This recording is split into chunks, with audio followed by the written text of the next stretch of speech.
Welcome to a deep dive into, this is a big one, consciousness. We've got some really interesting reports to get through today, even a YouTube video, and it seems like they all kind of agree that maybe, just maybe, consciousness isn't just stuck in our heads. What if it's something much, much bigger? It's definitely a question that's been around for centuries, and yeah, it seems like physics and neuroscience, those fields, they might actually hold the key to figuring it out. Let's jump right in. So one of the reports, it talks about this thing, non-locality, basically saying that consciousness might not actually be limited by our physical brains. And get this, it even mentions some research on these tiny things, microtubules inside of brain cells, and they might actually be working like, get this, quantum computers. Yeah, the idea that our brains are tapping into quantum mechanics, it's definitely a compelling one. And it's not just some wild theory. There's more and more evidence that quantum stuff is happening in living things, like photosynthesis, Plants use sunlight for energy, right? Well, it seems like they're using quantum principles to do it. And there's even research that some birds, like the European robin, might use quantum entanglement to navigate. Hold on, wait. Quantum entanglement in birds. You're blowing my mind already, and we're just getting started. So how does entanglement even relate to consciousness in the first place? Okay, so entanglement, right, is when you have two particles, and they get linked up in this really weird way, even if they're super far apart. So imagine if our minds are doing something similar, maybe tapping into this quantum stuff. It could mean that our consciousness isn't actually as isolated as we tend to think.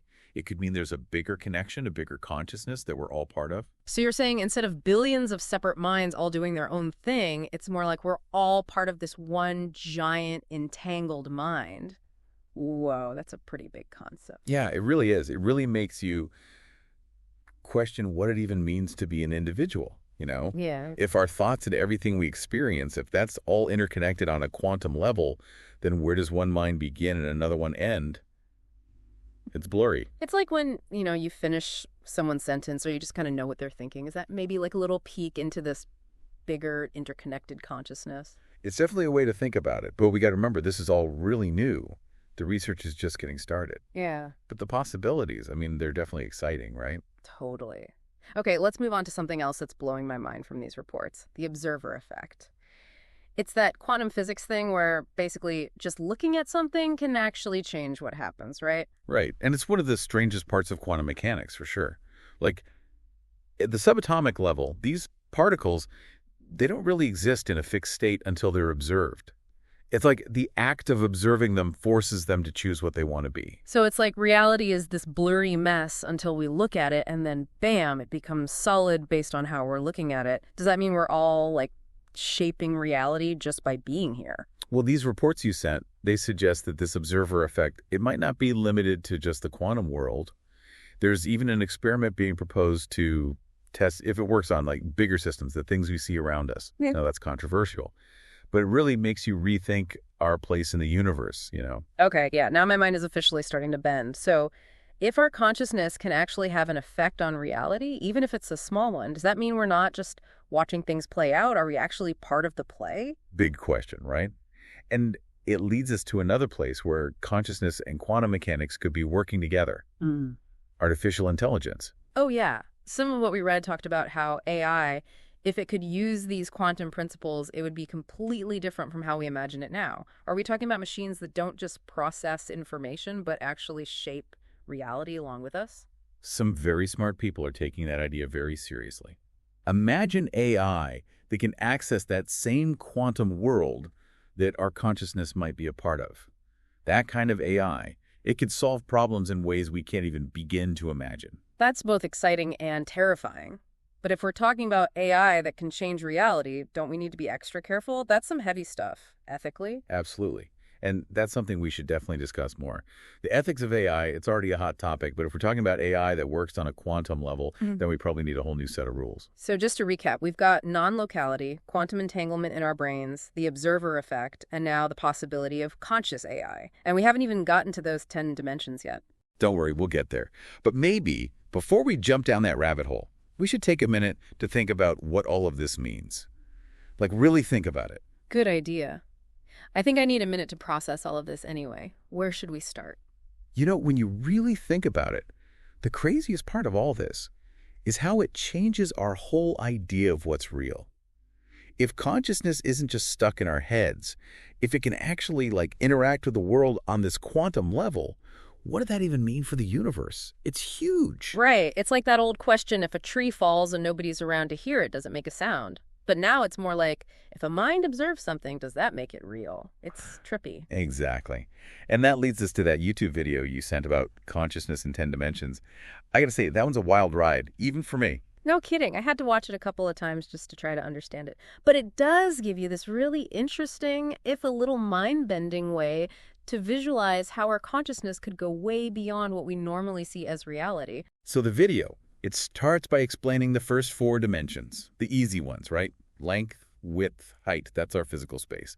Then you add in time as the 4th dimension, and that gives us movement, change. Like those old flip books, where you flip the pages and the stick figure walks across.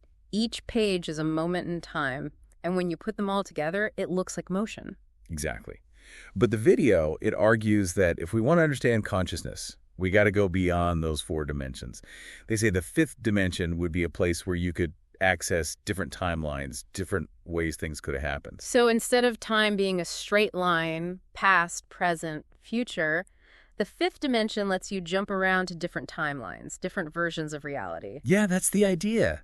Imagine seeing all the different paths your life could have taken, all the choices you didn't make. That's the kind of view you might get from the 5th dimension. Okay, that's a lot. But it gets even weirder, right? Because the video doesn't stop at 5 dimensions. No way. The 6th dimension takes it up a notch. It's like, imagine entire universes, each with its own starting point, different laws of physics, like what if gravity worked differently or light traveled at a different speed? It's like that. So the 5th dimension is like browsing different versions of your own life, and then the 6th dimension is like browsing different universes. You got it. And it keeps going. The 7th dimension, it takes all those universes and treats them like a single point. And then it connects to other sets of infinite universes, each with its own crazy rules. Okay, my brain is starting to hurt a little, but I think I'm following you. Each dimension builds on the one before it, and it creates this massive, impossible-to-grasp web of reality. But where does our consciousness fit into all of this? That's the big question. The video, it says that our consciousness isn't just limited to one point in space and time, or even one universe. It's more like a thread, and that thread is woven through all these dimensions, connecting us to way more than we can even imagine most of the time. So, let me see if I've got this right. You're saying we're not just physical beings stuck in a 3-dimensional world. We're multidimensional, and we have the potential to experience all these other levels of reality. That's the gist of it.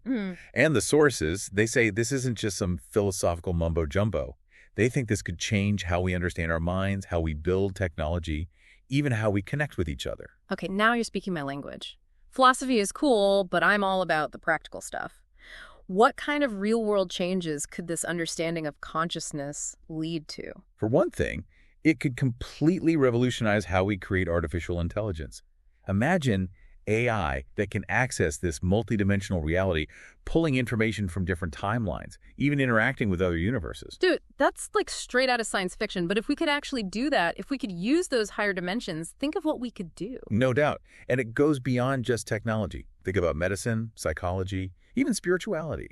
This understanding of consciousness could change everything. It's like we're on the edge of understanding so much more, not just about the universe, but about ourselves too. It's exciting. You got it. So with that in mind, let's talk about some of the specific ways we could use this knowledge. So we've gone pretty deep here, huh? Quantum entanglement, the observer effect, consciousness in 10 dimensions. It's a lot.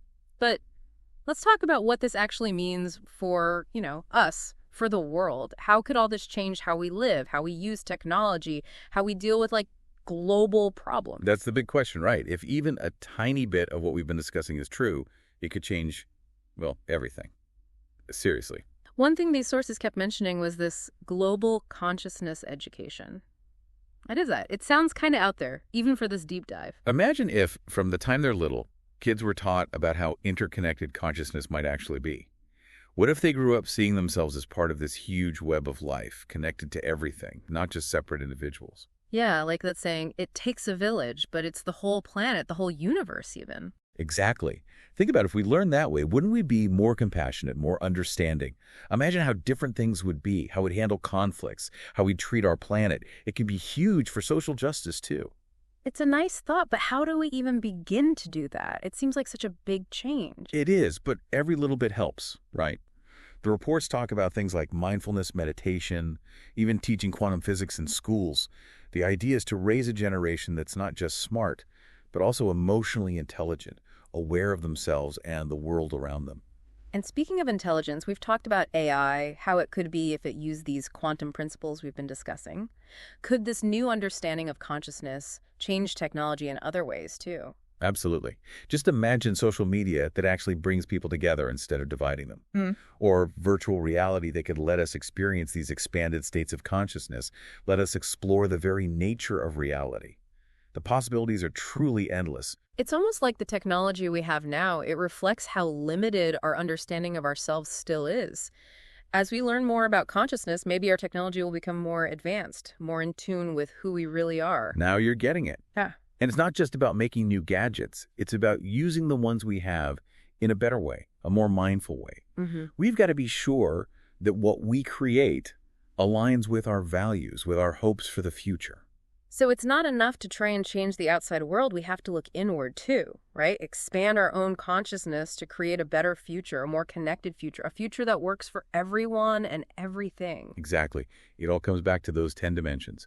We may never fully understand something that complex, but just being open to the idea, it changes how we see things, how we act. It's like that quote, I think it's William Blake, to see a world in a grain of sand and a heaven in a wildflower, hold infinity in the palm of your hand and eternity in an hour. It's about realizing how much potential we have, both inside us and in every single moment. Beautifully said. We're not just along for the ride in some pre-programmed universe. We're part of it, shaping it with every thought, every action. And if we can embrace that, really tap into that interconnectedness, who knows what we'll be able to achieve.